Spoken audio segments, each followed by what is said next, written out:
بسم اللہ الرحمن الرحیم۔ السلام علیکم ورحمۃ اللہ۔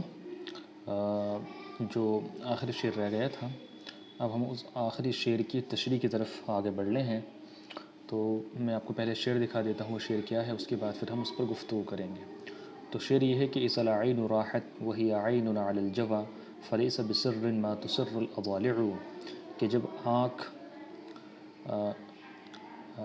آنکھ جاسوس بن جائے، اذا العین راحت، جب آنکھ بن جائے، وہی عین جاسوس، علی العوا، دل کے اندر چھپے ہوئے عشق پر، فلیس بسر ما تسر الاضالع، تو وہ راز نہیں رہتا، ما تسر الاضالع، کہ جس راز کو پسلیاں چھپاتی ہیں، یعنی کہ جو راز اندر چھپا ہوا رہتا ہے وہ راز پھر راز نہیں رہتا، وہ افشا ہو جاتا ہے۔ تو یہ شعر ہے۔ تو آپ یہاں پہ غور کیجئے کہ لفظ عین دو دفعہ استعمال ہوا ہے۔ پہلی دفعہ لفظ عین اپنے حقیقی معنی میں استعمال ہوا ہے، جبکہ لفظ عین جب دوبارہ استعمال ہوا تو اس سے جاسوس مراد لیا گیا ہے۔ تو لفظ عین بول کر کے جاسوس مراد کیوں لیا گیا ہے نا؟ آپ جانتے ہیں کہ جب بھی کسی لفظ کو کسی دوسرے معنی میں استعمال کریں گے تو پھر معنی حقیقی اور معنی مجازی کے درمیان پہلے ایک تعلق چاہیے۔ تو عین بول کر کے جاسوس مراد لیا گیا۔ تعلق کیا ہے؟ تعلق یہ ہے کہ عین کا حقیقی معنی کیا ہے؟ آنکھ، اور مجازی معنی کیا ہے؟ جاسوس۔ تو آنکھ جو ہوتی ہے وہ جاسوس کا ایک جز ہوتی ہے، اور آنکھ جاسوس کا ایک جز ہوتی ہے، جس جز کے ذریعے جاسوس جو ہے اپنا جو ہے زیادہ تر کام نکالتا ہے نا، بہت زیادہ اس سے وہ کام لیتا ہے آنکھ سے۔ تو چونکہ آنکھ انسان کے جسم کا ایک حصہ ہے جس سے وہ بہت زیادہ کام لیتا ہے، تو آنکھ اور جاسوس کے درمیان جو ہے یہ جزئیت کا تعلق ہے۔ آنکھ جو ہے جز ہے جاسوس کا، تو یہ جو جزئیت کا تعلق ہے، اسی تعلق کی وجہ سے جو ہے لفظ عین بول کر کے جاسوس مراد لیا گیا۔ تو یہاں پہ تعلق مشابہت کا نہیں ہے۔ آپ نے جو پیچھے مثالیں پڑھی تھیں تو اس میں جو ہے جو تعلق تھا معنی حقیقی اور معنی مجازی کے درمیان وہ مشابہت کا تھا، لیکن یہاں پہ معنی حقیقی اور معنی مجازی کے درمیان جو تعلق ہے وہ مشابہت کا نہیں بلکہ جزئیت کا ہے۔ اب یہاں سے آپ کو ایک بات سمجھ میں آ جانی چاہیے کہ جب بھی کوئی لفظ اپنے غیر حقیقی معنی میں استعمال ہوگا تو معنی حقیقی اور معنی مجازی کے درمیان ایک تعلق ہونا چاہیے۔ تو وہ تعلق کبھی تو لفظی ہوگا، وہ تعلق کبھی تو جو ہے مشابہت کا ہوگا، اور کبھی وہ تعلق جو ہے غیر مشابہت کا ہوگا، کسی اور چیز کا ہوگا۔ پھر یہیں سے جو ہے مجاز کی دو قسمیں ہو جاتی ہیں، ایک کو استعارہ کہتے ہیں، ایک کا نام کچھ اور رکھتے ہیں، خیر اس کو ہم بعد میں پڑھیں گے۔ تو یہ بات تھی، اس کو ہم پڑھ لیتے ہیں کتاب کے اندر۔ تو فرماتے کہ اما بیت المحتری، رہا محتری کا شعر، فمعناہ، تو اس کا مطلب یہ ہے ان عین الانسان اذا اصبحت بسبب بکائها جاسوسا علی ما فی النفس من وجد وحزن۔ اس کا معنی یہ ہے، پہلے شعر کا معنی بتا رہے ہیں، معنی یہ ہے کہ انسان کی آنکھ اذا اصبحت، جب بن جائے، بسبب بکائها، رونے کی وجہ سے، جاسوسا، جاسوس، جب انسان کی آنکھ رونے کی وجہ سے جاسوس بن جائے، علی ما فی النفس، ان چیزوں پر جو کہ انسان کے دل میں ہے، کیا؟ من وجد و حزن، محبت اور غم۔ تو انسان کے نفس کے اندر، انسان کے دل کے اندر جو محبت اور غم ہے، جب آنکھ جو ہے جاسوس بن جائے، کیسے؟ یعنی کہ وہ رو رہی ہے آنکھ، تو آنکھ کے رونے کی وجہ سے جو ہے لوگوں کو پتہ چل جا رہا ہے کہ اس کے دل کے اندر غم اور محبت ہے۔ تو جب آنکھ سے آنسو بہتے ہیں تو آنسو بہنے کی وجہ سے آنکھ جاسوسی کر رہی ہوتی ہے اس غم کی، اس محبت کی جو کہ انسان کے دل کے اندر ہے۔ تو فرماتے فإنما تنطوي عليه النفس منهما لا يكون سرا مكتوما، تو جب ایسا ہو جائے تو وہ چیز کہ ان دونوں میں سے وہ چیزیں کہ جن پر نفس مشتمل ہوتا ہے نا، تنطوی علیہ النفس، کہ جس پر نفس مشتمل ہوتا ہے، یعنی کہ نفس کے اندر، دل کے اندر جو چیزیں ہوتی ہیں، تو کہہ رہے ہیں کہ ان دونوں میں سے جو چیز بھی دل کے اندر ہوتی ہے، لا یکون سرا مکتوما، وہ ایک پوشیدہ راز باقی نہیں رہتا۔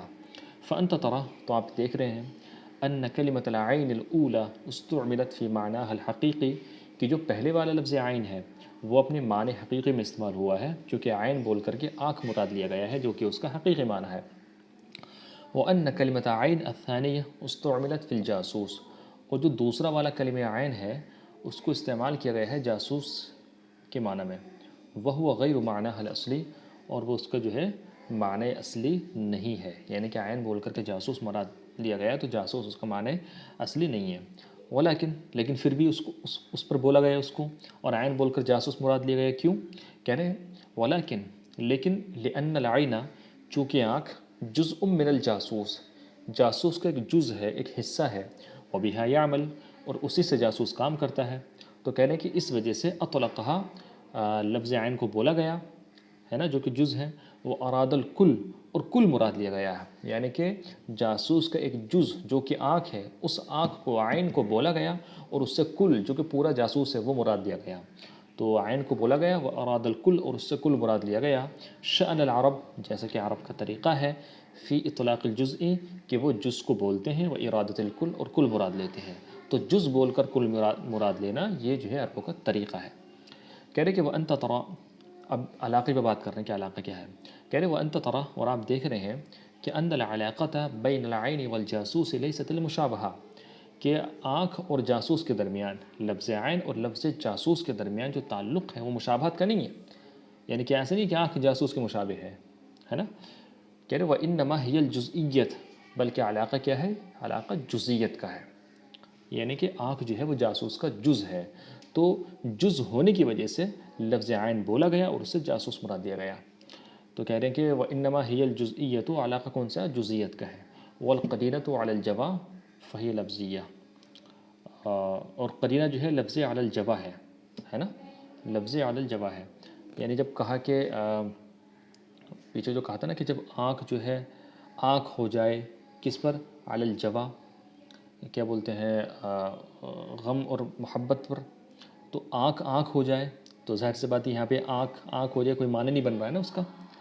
بھئی آنکھ جو ہے غم پر جو ہے آنکھ کیسے ہوگی ہے نا.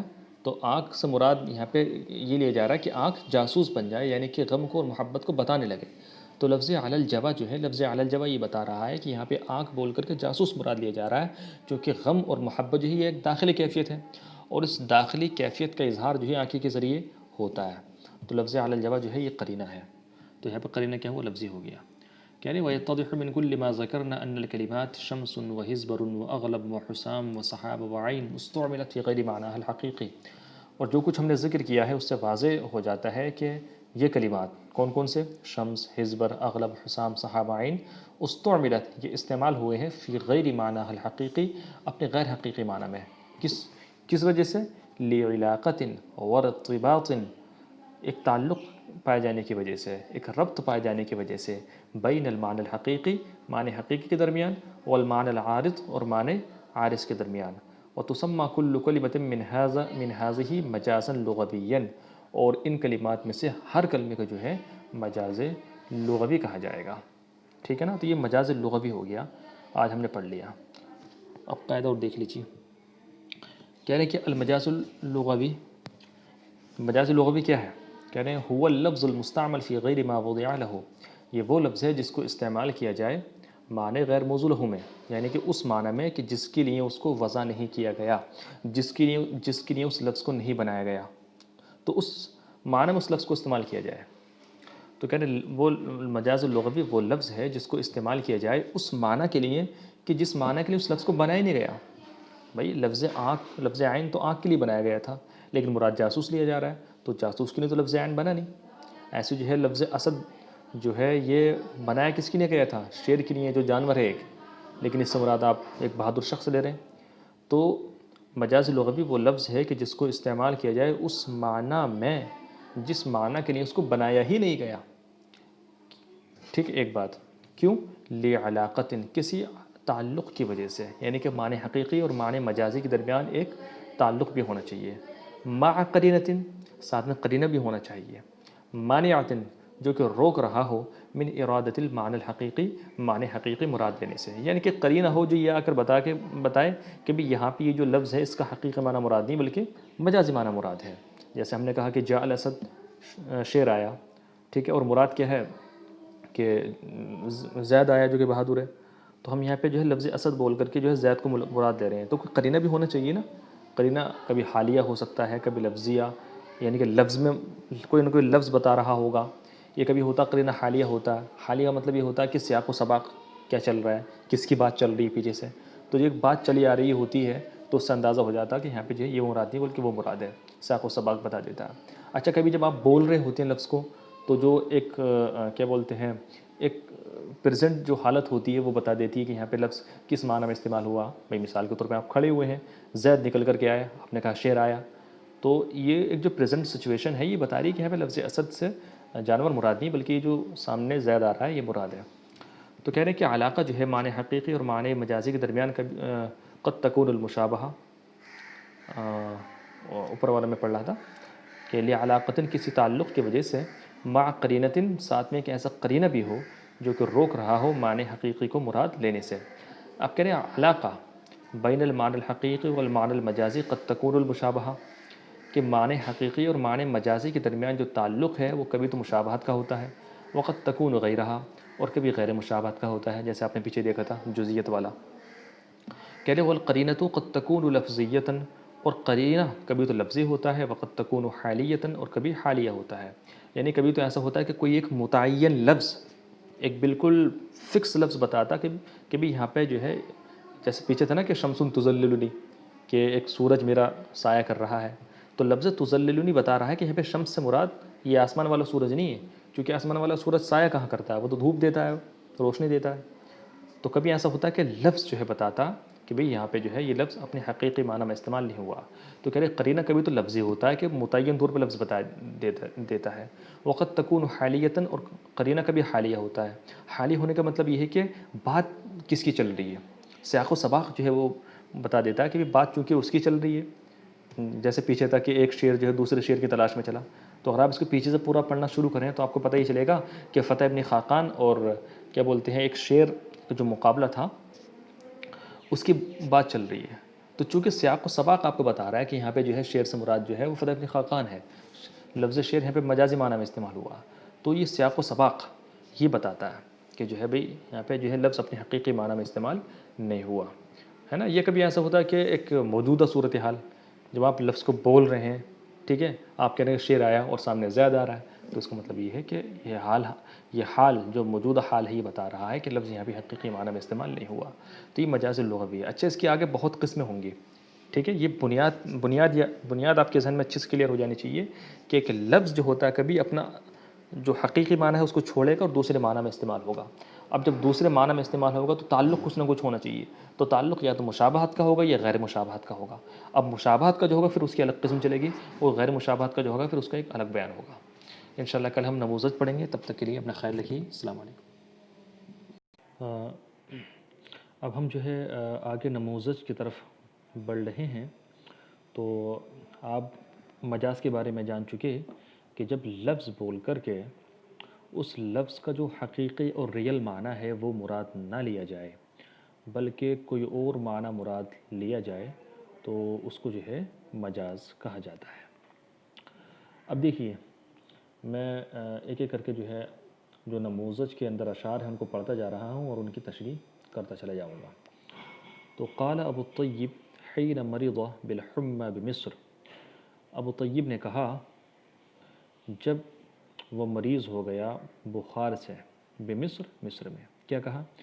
فإن أمرض فما مرض اصطباري وإن أحمم فما حم اعتزامي، اگر میں مریض ہو جاؤں تو میرا صبر مریض نہیں ہوتا، وإن أحمم، اور اگر مجھے بخار آ جائے تو میرے عزم اور حوصلے کو بخار نہیں آتا۔ ابھی ہم نے شعر پڑھا، اب جیسے ہم نے یہ کہا فما مرض اصطباری، تو میرا صبر بیمار نہیں ہوتا، تو جیسے ہم نے کہا کہ میرا صبر بیمار نہیں ہوتا تو ہمارے ذہن میں ایک بات آئی کہ بھی صبر تو بیمار ہوتا نہیں ہے، تو یہاں پہ لفظ مریضہ کس معنی میں استعمال ہوا؟ اس سے سمجھ میں آتا ہے کہ لفظ مریضہ یہاں پہ اپنے اصل معنی میں نہیں ہے، کیونکہ صبر بیمار کہاں ہوتا ہے، تو بالکل صحیح ہے، لفظ مریضہ کا معنی بیمار ہونا آتا ہے، مریض ہونا آتا ہے، اور صبر بیمار نہیں ہوتا، تو پتہ یہ چلا کہ لفظ مریضہ یہاں پہ کسی اور معنی میں استعمال ہوا ہے، اور وہ معنی کیا ہے؟ وہ معنی ہے کم ہو جانا۔ وہ معنی کیا ہے؟ کم ہو جانا، یعنی کہ لفظ مریضہ بولا گیا ہے اور اس سے مراد کے لیے لیا گیا کم ہونا، تو میرا صبر بیمار نہیں ہوتا یعنی کہ میرا صبر کم نہیں ہوتا، تو لفظ مریضہ بولا گیا اور اس سے یہاں پہ قلہ کم ہونا مراد لیا گیا۔ اچھا، لفظ مریضہ بول کر کے قلہ آپ نے مراد لیا، تو سوال پیدا یہ ہوتا ہے کہ لفظ مریضہ اور لفظ قلہ میں تعلق کیا ہے؟ دونوں آپس میں تعلق کیا ہے؟ تو تعلق مشابہت کا ہے۔ کیسے؟ تعلق مشابہت کا اس طور پہ ہے کہ جب کوئی بیمار ہوتا جب کوئی تو اس کے اندر ضعف آ جاتا ہے نا؟ ایسے ہی جب کوئی چیز کم ہوتی ہے تو کم ہونے کی وجہ سے اس کے اندر ضعف پیدا ہو جاتا ہے۔ تو مرض میں بھی جو ہے ضعف پایا جاتا ہے اور قلت کے اندر بھی ضعف پایا جاتا ہے۔ تو ضعف ہونا دراصل یہ وجہ شبہ ہے۔ تو مریضہ جو ہے قلیل ہونے کے مشابہ ہے، کمزوری پر دلالت کرنے میں، یہ کمزوری پائے جانے میں، کیونکہ جس چیز کے اندر مرض پایا جائے گا اس کے اندر کمزوری پائی جائے گی، جس کے اندر قلت پائی جائے گی اس کے اندر بھی کمزوری پائی جائے گی۔ تو مرض ہونا، بیمار ہونا، یہ قلیل ہونے کے مشابہ ہے۔ کس چیز میں؟ اس لیے کہ دونوں کے اندر جو ہے ضعف پایا جاتا ہے۔ تو اسی وجہ سے جو ہے لفظ مریضہ بولا گیا، اس سے جو ہے قلہ یعنی کم ہونا مراد لیا گیا، ٹھیک ہے؟ اور علاقہ کون سا ہے؟ علاقہ ہے مشابہت کا۔ مشابہت کس چیز میں ہے؟ اس چیز میں ہے کہ دونوں کے اندر جو ہے ضعف پایا جاتا ہے۔ اچھا، قرینہ کیا ہے؟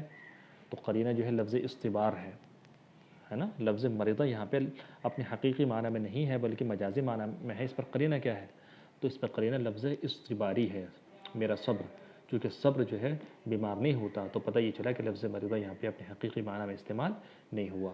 ایسی جو ہے آگے ایک لفظ ہے فما حمہ اعتزامی، تو میرا عزم، میرا حوصلہ میرے حوصلے کو بخار نہیں آتا۔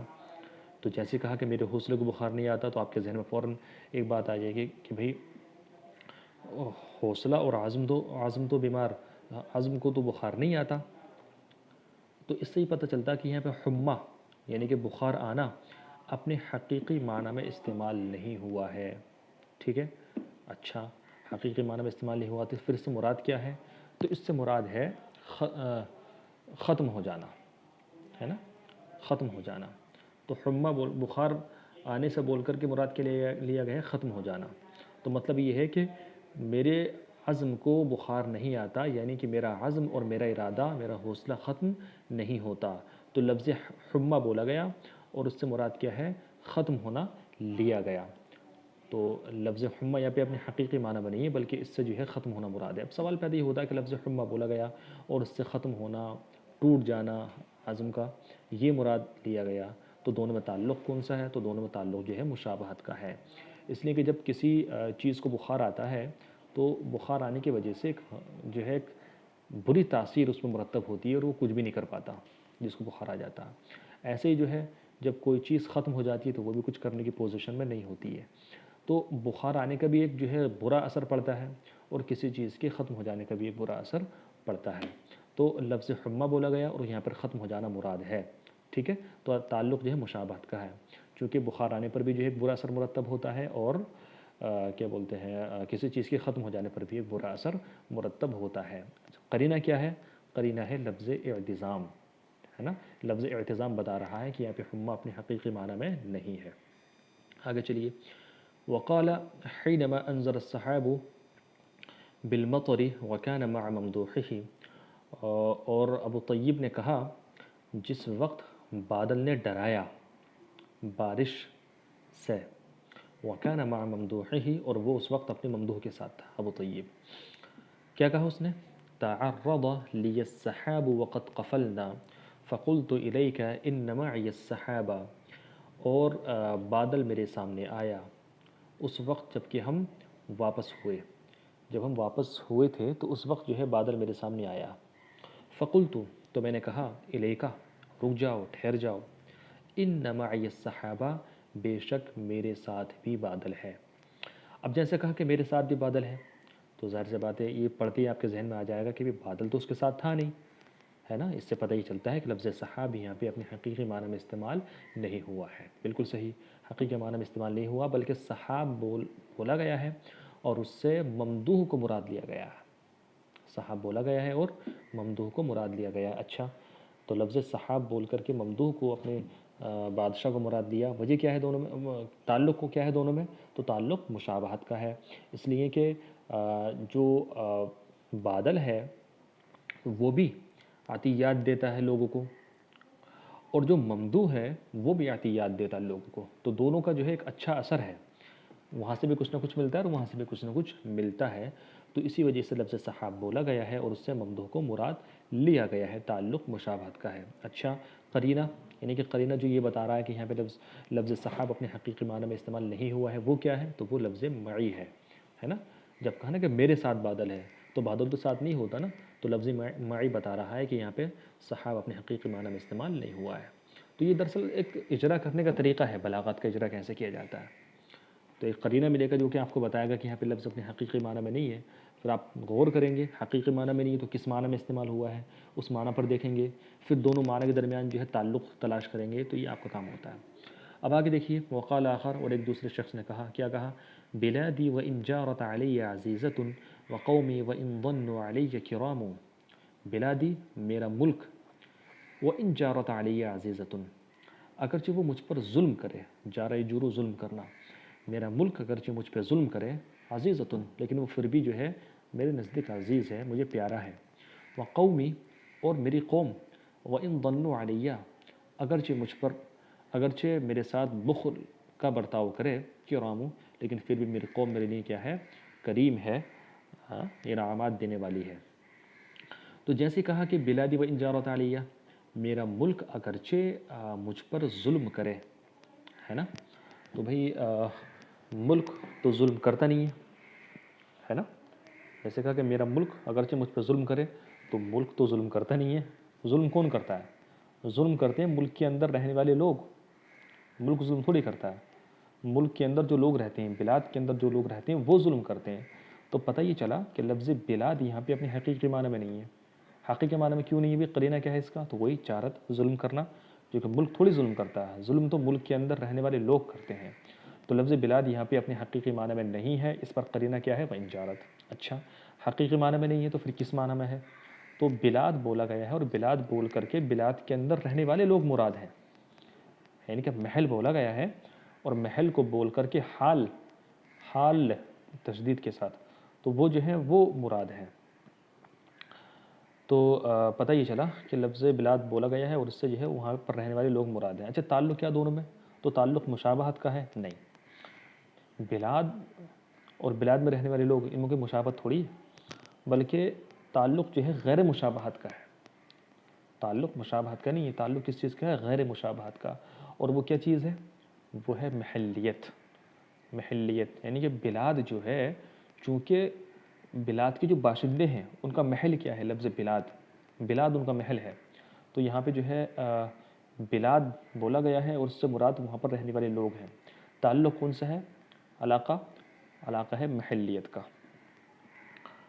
اور قرینہ تو میں بتا چکا ہوں آپ کو کہ وہ اجارت ہے، جو بتا رہا ہے کہ لفظ بلاد یہاں پہ اپنے حقیقی معنی میں استعمال نہیں ہوا ہے۔ تو یہ ایک طریقہ ہے اجرا کرنے کا، کہ جب بھی آپ جو ہے کوئی عربی نثر یا نظم پڑھیں گے تو اس میں اگر کوئی لفظ آپ کے سامنے آئے گا نا، تو فوراً آپ کے ذہن میں آ جائے گا کہ یار جیسے یہاں پہ تھا کہ میرا ملک اگرچہ مجھ پہ ظلم کرے، تو ملک تو ظلم کرتا نہیں ہے، وہ تو کیا بولتے ہیں جگہ سے عبارت ہے، اس میں تو جگہ ہے، اسپیس ہے، تو وہ چیزیں تھوڑی ظلم کرتی ہیں۔ ظلم کون کرتے ہیں؟ لوگ کرتے ہیں۔ تو آپ سمجھ جائیں گے کہ لفظ بلاد یہاں پہ حقیقی معنی میں استعمال نہیں ہوا ہے، بلکہ بلاد بول کر کے بلاد میں رہنے والے لوگ مراد ہیں۔ تو یہ ایک طریقہ ہے، انشاءاللہ اگر آپ یہ سب چیزوں کو سمجھ لیں گے نا، تو قرآن و حدیث سمجھنے میں آپ کو بے پناہ مدد ملے گی۔ اس کو اچھے سے سمجھ لیں، اور یہ جو میں نے تشریح کی ہے، تشریح آگے جو ہے نیچے ہے، یہ انہوں نے جو ہے خانے کے ذریعے بھی سمجھا دی ہے، تو وہ میں سب آپ کو بتا چکا ہوں، اس کو آپ چاہے تو خود سے دیکھ لیں، اور انشاءاللہ آپ کو فائدہ ملے گا، ویسے میں آپ کو سمجھا چکا ہوں۔ السلام علیکم۔